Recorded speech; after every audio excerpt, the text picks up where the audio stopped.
Pabor ba kayo mga kaibigan na bumaba na lamang sa pwesto si President Bongbong Marcos Jr.? Booking na nga mga kaibigan, ika nga finish na, tapos na ang laban.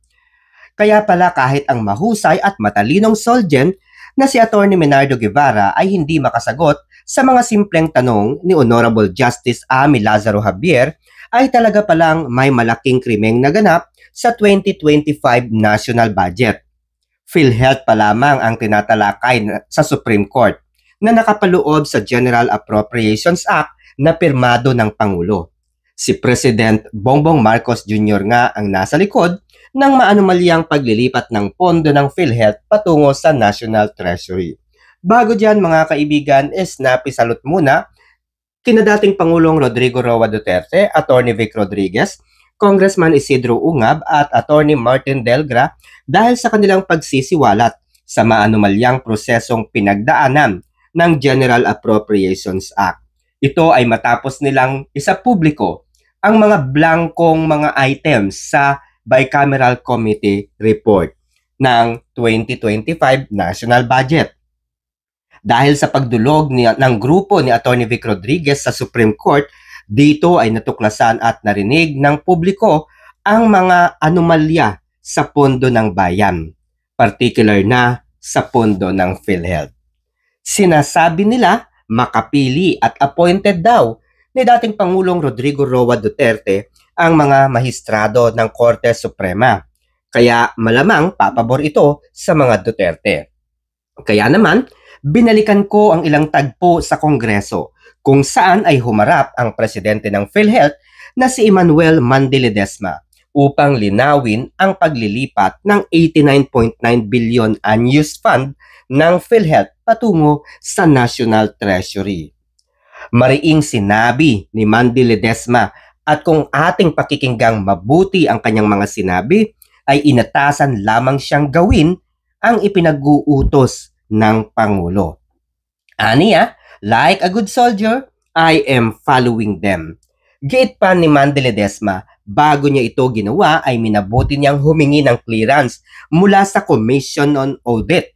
Kaya pala pinaharap nila sa Supreme Court si Douglas Michael N. Malilin bilang isa sa mga resource person upang mapagtakpan ang krimen na kanilang ginawa.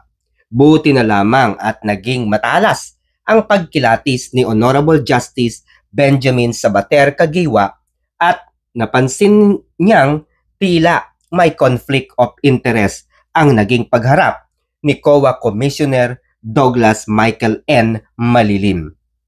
Kumonsulta din si PhilHealth CEO Mandiledesma sa iba pang ahensya ng gobyerno upang masiguro na tama ang kanyang gagawing paglilipat ng pondo ng PhilHealth, kabilang na rito ang opisina ni Solicitor General Menardo Guevara na nagbigay pa nga ng napakagandang opinyon, dagdag pa ng CEO ng PhilHealth na si Mandiledesma.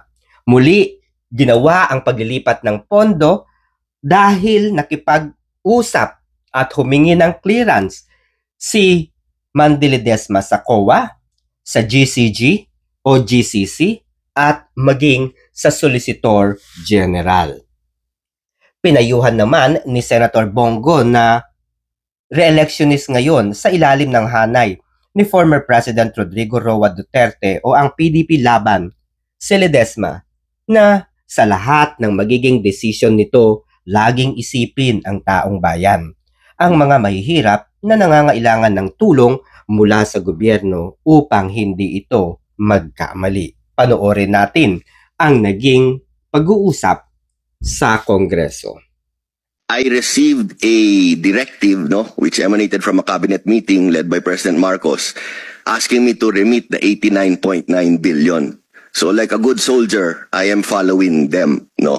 Now, I'm not a lawyer po, so of course, before I did it, I made sure I got clearance from COA, from GCG, and from OGCC. And today, I'm very happy to see my good friend here with us because yesterday, I don't know if you're aware, Solgen came out with a lot of opinions, very good opinions and statements regarding this transfer, that it is legal, it is above board, blah blah blah blah and all that, no? So So actually, you mean legally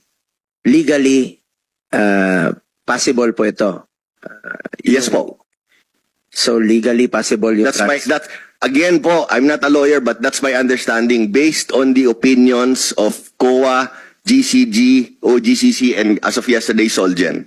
So legally lusot kayo, but for me morally unacceptable po itong pag-transfer. Dahil marami pang naghihingalo ng mga kababayan natin, walang pambayad sa hospital. But Senator, I am just an ordinary member of this government. I was asked to do something. How can I Kaya nga, go against it, Sa sir? lahat ng magiging desisyon mo, isipin mo parate yung mga mahirap, yung mga pasyenteng naghihingalo na walang pambayad. Isipin mo lang parate yun. Isipin mo lang parate. Parati mong isipin yon sa Yes. magiging desisyon mo pa. Sa mga susunod pang mga policies na inyong isusulong, na i-amend, na ayusin, isipin mo yung pasyente. Please, yun lang ang isipin mo. Yes, Senator. Yes. Nagustuhan mo ba ang iyong napanood? Natuwa ka ba? Marami ka bang natutunan? Kung oo ang iyong sagot, huwag ka nang magpatumpik-tumpik pa. Kinakailangan mong mag-subscribe at huwag kalilimutang pindutin ang notification bell para nang sa gayon ay lagi kang updated sa mga videos na aking ia-upload. Ano pang hinihintay mo, mga kaibigan? Maraming salamat sa inyong pagsuporta. Keep hustling.